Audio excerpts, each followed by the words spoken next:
like when would be a like let's say you're doing the chain method, I guess, like with the linked Yep, lists, and you're doing yep. rehashes. When would be an appropriate time to rehash instead of um just adding more to your Yeah. lists, pretty much? Uh, so this is part of why. Yeah, this is part of why. I mean, you kind of have the unordered map and unordered set there, but really why hash tables are not necessarily a STL object because there's so many little caveats. Um, I mean, you come with a couple different strategies there. One would be to rehash when you get to a certain occupancy.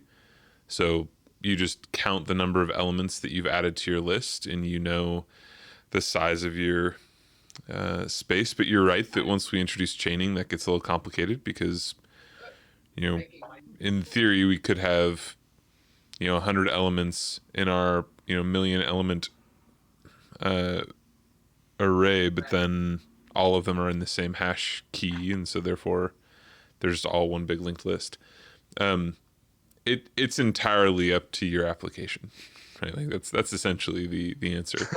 Um, Okay. Probably one of the best things, and how they get used most of the time, is that you populate your table, and once you populate your table, you can run some metrics on that table, and then choose to rehash if you don't like your metrics, right? Like if you don't like your access times, then rehash.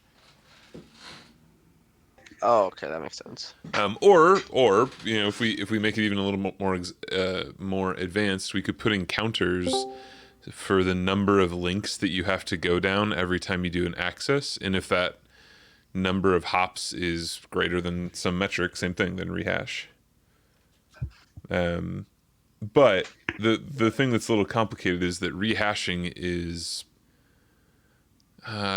I mean, it's kind of on, but it's a really bad on because we're gonna have to recompute all those hash functions for all of the elements. And computing those hash functions should be pretty straightforward, but they're also not free. And so rehashing something is going to be much worse than just like a resize of a vector. So we essentially want to avoid doing that as much as we can. Yeah, yeah. So it'd probably be better to just say, let's just start with 100,000 elements or something like Mm-hmm. that.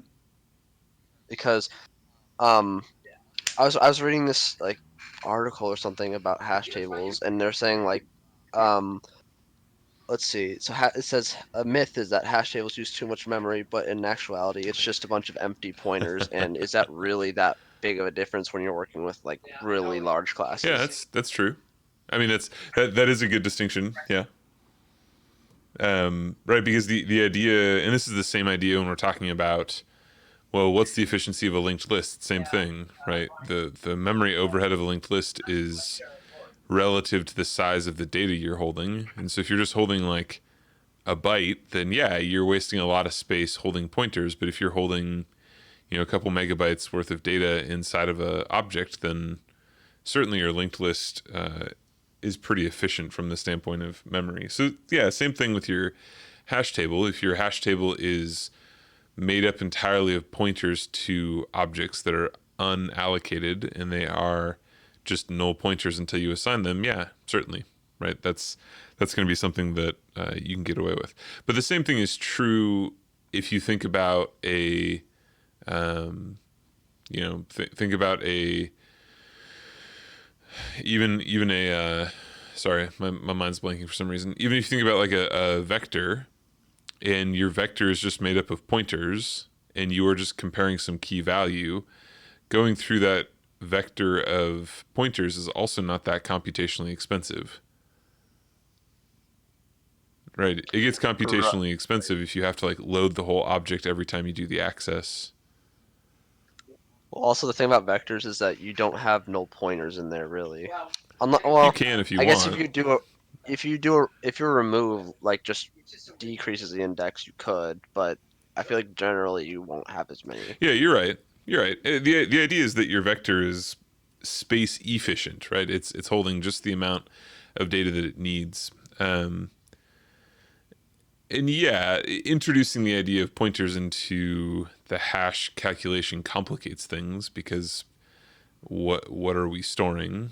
And I think the article you're referencing and the point you're making is relevant, which is that, well, if our objects are going to be referenced anyway, that's kind of a moot point, right? We have to allocate them regardless, but then the container that is then referencing them uh, can be whatever size we want then, because it's still going to be much smaller than our large objects. So then you would want to push towards a structure that then has fast element access. So yeah, I don't have any Okay. beef with that article. I think that adding the pointer in the conversation complicates everything because it also means that everything else is a lot more efficient as well. Right. Yeah. Kind of going back to that a little bit. This kind of also goes back to the other day. I wasn't at the live session for that. That's Um, right. you explain the motivation of a hash table over something like a vector. I was watching the second lecture. It kind of like occurred to me that it's like just the associative container aspect, but it just kind of seems weird that like the heavy memory usage of like a hash table and like the fact that vectors already have that OC kind of access just doesn't make it seem like hash tables would be better than vectors most of the time. Yeah, that's a good question and a good observation. And really it comes down to, yes, vectors have an OC access, but only if you know where it is. And so the problem becomes what happens if, let's say, I'm gonna make a social media platform and I need to be able to look up accounts. Okay, Gotcha. so if I have a vector full of accounts and I need to know if account 345 is in there and I need to access account 345's memory or data associated with it, then that means I have to iterate through my vector in order to find 345. Gotcha. So it's almost always going to be ON. Gotcha. Well, yeah, well, maybe. But we're gonna get into sorting, which complicates things, and we kind of talked about like doing a priority queue over a vector, which we could kind of do like a binary tree in a vector as well to make it fast to search, right? As long as your vector is in order, then you can do a binary search on it pretty quick in at least log n time. So Yeah. yeah, it's both an access question, but it's also a finding question. Um, yeah, and you can imagine that. Let's say, you Twitter gives every user a unique ID, and the unique IDs are all increasing. So, I have ID 5, Kobe, you have ID 6, Zach, you have ID 7. So that means that if I'm trying to find each of those IDs, I could certainly have some method to go directly from the ID to the index location, but that's essentially what a hash function is. Gotcha. Yeah. Yeah, and so it's getting both access and finding in OC time. Which, if you think about like a linked list, it doesn't work that way because you have to iterate through everything. So no matter what, a linked list finding is always going to be ON because you have to step through it. You can't have random access. Whereas Yeah. a vector, you can do some things to make it a little bit closer to not ON. You guys got other questions on hash tables? I saw for project 6 that our insert function should be returning an iterator. Yeah, I don't understand why. yeah. So did you read through the documentation on Wicket?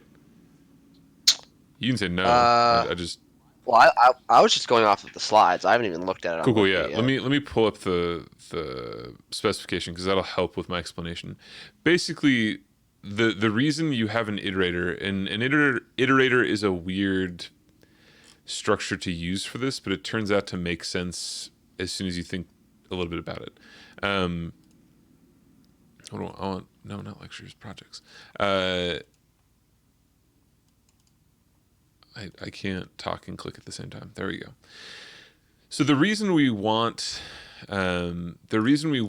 these to pass back iterators for both like locate and the insert is that the iterator does a very specific thing in the context of like a linked list. That's kind of where I go to when I think about iterators.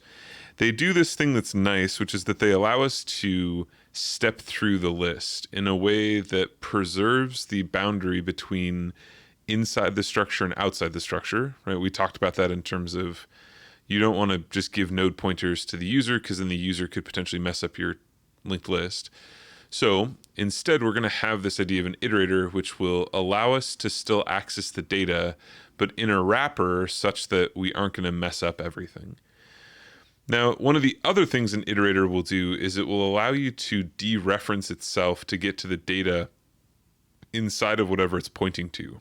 So if you dereference a linked list iterator, you'll get the data that is at that location, not the node that's at that location. Does that ring bells for everyone? So what that means in the context of our hash table is that our iterator is essentially a fancy pointer that's not a pointer, right? I want to be a little careful that it's not like a pointer to type because that gets a little complicated. That's not very protected. If we use an iterator, we at least have some protection around how we can manipulate that item. So when you go to do an insert and it passes back an iterator, really what it's doing is it's like saying, hey, I'm going to enter, the entry Scott. And so Scott gets pushed into my hash table. And then it passes back a link to Scott such that I could then edit things inside the instance of Scott. So really your iterators are only there for access. You cannot increment a hash table iterator, right? Hash tables are not sequential in any way. They don't allow you to step through them. The only thing the iterator does for you is it allows you to access an internal element by bypassing the structure of the structure. And for this project, I'm perfectly fine with you just using the list iterator. You don't have to make your own iterator if you don't want. You can make it a lot more purpose built, but you're more than welcome to just use the list iterator, which is essentially just the lowest data structure that you're using in this kind of vector of lists. This is a little bit of the goal is to make it easier for you, right? That's the goal.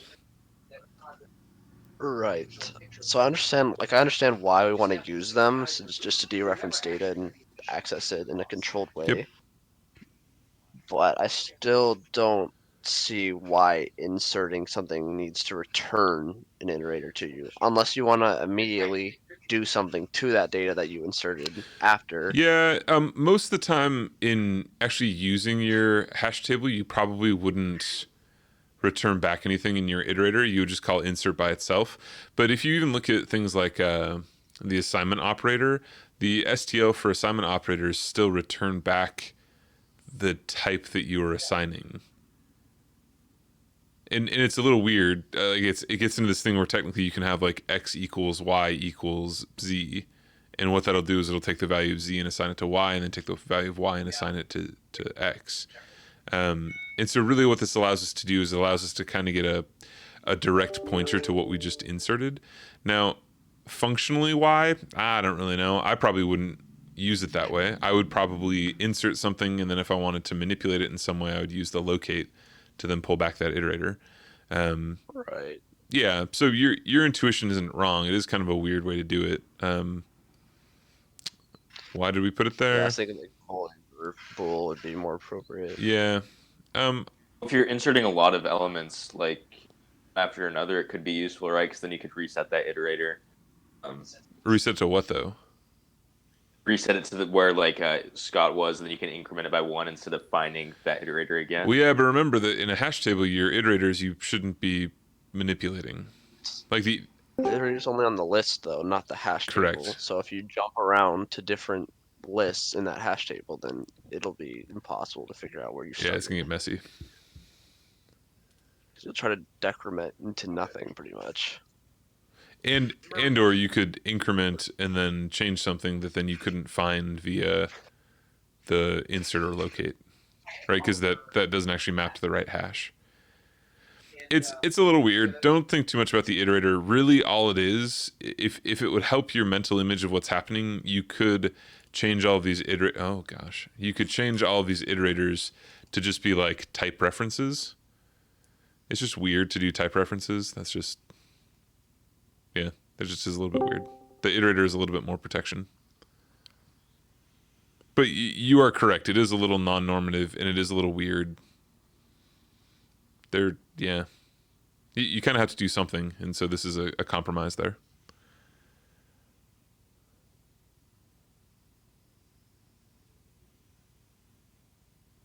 Other questions on the project on PR6? The goal of this one is not to be super difficult. I know that you guys have a lot of stuff coming up in the next 3 weeks, so I don't want to overburden you on it. It should be pretty straightforward. Really, the complicated thing is just going to be doing your hash function and then doing the unit test. That's my goal, at least. That's the ideal. If there's no questions, I was going to just give you guys a heads up on the other stuff that I was posting today. I posted final project details to everyone's Wikit folders. If you want to start working on them, you can. I think at this point, I'm going to push Project 7 on Monday. And I'm gonna let you self-manage your own time. I want to make sure that you know that when it's all due, but at the same time, I recognize that you're gonna have overlapping projects, and that's okay. It's just you can choose when you want to work on those. Project 7 and Project 6, this one, the hash table project and the sorting project. The idea behind both of them is that they're going to be kind of mini projects. They should just be reinforcing the stuff we're doing in class. I don't expect them to be nearly as rigorous as like Project 2 or Project 1. I want them more just to be a kind of an underline of the content that we're covering in class. Your final project is a heads up. It's going to be a simulation. You can actually think of this very similar to like the airplane simulation we watched earlier, like how to board an airplane. What I want you to do is I essentially want you to come up with some kind of thing you want to simulate and then use appropriate data structures and use appropriate inheritance and polymorphism and appropriate algorithm design to then do that simulation, right? To then go and make something, go answer some question. Go do something interesting with the tools you have now. I know that's open-ended for some people. I can help brainstorm if you guys want to. I know most of you have not had final projects with me, so I don't mind covering at a high level what's going to happen. If you would like, you can do this as a group project. It's not required, though. I recognize that with distance learning, it's a little complicated to do group work. If you are going to work with someone, you need to send me an email at least by next Friday saying, hey, Scott, I want to be in a group project. Sorry, I'm going to make this text bigger. I want to be in a group project. Once you let me know that, I will set up a repository for you and your group members so that you can submit everything that way. As an option, you can submit a project proposal. That project proposal needs to be turned in before the Friday before finals. Basically, it's next. Is it really next Friday? Oh, I guess it is next Friday. Yeah, it's gonna be next Friday. So if you send me that proposal before next Friday, what I will do is I will give you either a thumbs up or a thumbs down on yes, I think that's a good idea. Nope, I think you might want to rethink that.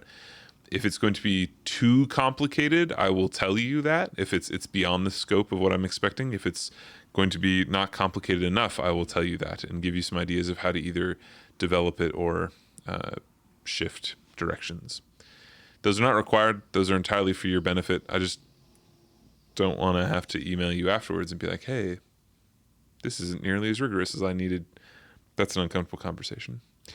What we're going to do for presentations is that you guys are going to develop your own presentations. I don't care what form they take. You can do like a voiceover, a video. You can write, make a like a blog post of your project. I don't really care how you do it, as long as it's accessible by everyone in class. It doesn't necessarily have to be public, but it has to be able for everyone in our class to see it, and we should be able to enjoy it in 5 minutes. I'm going to assign and have everyone look at everyone else's project. This is essentially what we would be doing if we were doing presentations. We're just going to do them asynchronously, but I don't want you to take up like 20 minutes of someone's time if they still have to watch like 15 other project presentations. That's too much time. So they need to be short and concise. They still need to get the highlights. They still need to get the cool stuff you did. Important due dates for this, I have them up at the top here. The presentations, you need to send me links for those presentations by the start of our normal finals period, which is Thursday at 3:30 p.m. So Thursday afternoon. What I'm going to do is I'm going to take links to everyone's presentations and I'm going to send them out probably in a Wiki repository. And then each person is going to go review everyone else's presentations and then give feedback on those and then submit your feedback via Wiki. Questions on this final project? I was just talking a lot. So it's going to be a video that you have to load?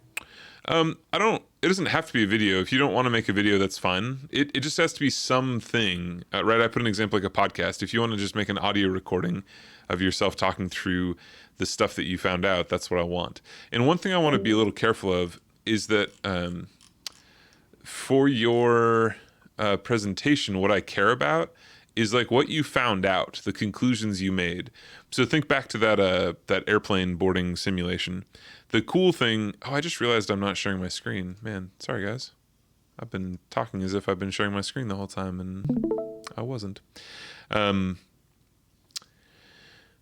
I got distracted. Okay, so the main goal in the presentations is that you're finding some story, you're finding some narrative, you're finding some data. So if you think back to that airplane loading simulation, CGP Grey didn't spend all of his time showing you how he ran the simulations. He spent all of his time telling you what his simulations meant, telling you the interesting things that you can take away from those simulations. So what I want from your presentations is, let's say you do like a epidemiological study, right? So you're doing a simulation of how viruses spread. That's prescient at the moment, right? I want you to be able to say, if we do X things to this simulation, the results are Y. If we do, A things to our simulation, the results are B. And so I want you to be able to actually pull some meaning out of the simulation. What I don't want to see in these presentations is, here's a class, here are the elements of our class, here are the constructors, and here's the destructors. That's just not interesting for people looking at it. What I care more about is, this is a question I was curious about, and I wrote this code to look at this scope of the question, and this is the results I found. This is, the interesting parts of the simulation. Does that help? Does that give some clarity there? Could I do a Word document upload or something? Yeah, I'd prefer to avoid just like a straight written document. And the only reason I say that is because you're already going to be turning in a substantial document that is the documentation for your code. That's 25% of your grade. I would prefer your presentation to be at least enjoyable to consume by everyone else. If I'm going to be tasking everyone to look at your presentation, you can certainly do an executive summary, a high level summary of your work. But at the same time, I think that I want it to be a little bit more engaging than just some text, if that helps. I have a problem. What's that? I have problems with internet uploading. Okay. I don't think you upload a video to, example, take so long and fail. So that's I might have to get. No, that's okay. It doesn't it doesn't have to be a video.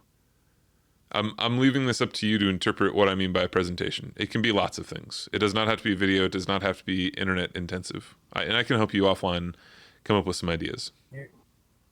Run this code with this file and it'll pop out something. That's my presentation. Well, so what the other thing that it's not going to be is I'm not going to have I don't want you to say run my code. Like that's not a presentation. That's a having someone else just debug your code, right? What I'm looking for is a high level. Think of like a science fair, right? We are trying to show off the cool stuff that you did. What we're moving towards is show and tell. We're not moving towards here's my raw data. Yeah. And again, I can work with you offline about how we can get that to work.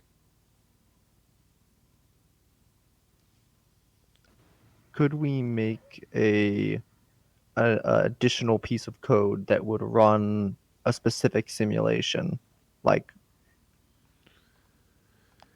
or at least as an optional thing? Oh, have like a Like this is an example. like a preset. Like it would, yeah, preset sort of thing. So the only reason I want to kind of not lean into that is because that's going to be a little bit annoying. So if you have a piece of code, then that means that everyone else has to download that code, and then everyone else has to compile that code. And from my one-sided experience, that never goes as cleanly as we would want it to go. If you think it is extremely compelling and you want to spend your 5 minutes doing that, that's okay. Like we can figure that out. I think a much more interesting thing to do though would be to do like a screen capture running that code and then you parsing out what that output is. If that makes sense, if that helps.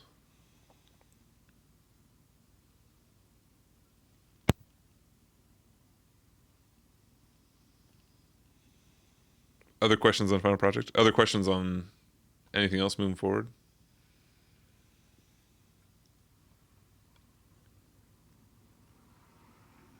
I feel like if people are looking for software, they should use OBS. Yeah, that's a good point. I should probably. Yeah, I think what I want to do is I'll make a new section in our server, and we can just put in like Final Project resources. I agree. Just for anyone who's listening, OBS is fantastic. That's why I've been using this whole distance learning stuff to record everything. It's super slick. Yeah, I concur. Pretty easy to use. Cool. Okay. And again, I don't want to. I think probably the easiest way to do it is just do like a voiceover video of just your desktop, just of your screen. That's not essential. That's not the only thing you can do. If you want to do something else, that's fine, right? I want to give you guys some creative freedom to come up with how you want to best present your stuff.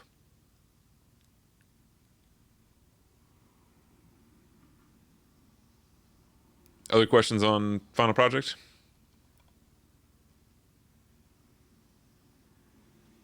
Cool. Any questions on hash tables? Right on. You guys are apparently well suited and ready to go. If there's nothing else you guys want to talk about, I don't mind ending now. At the same time, I don't mind talking about whatever you guys need.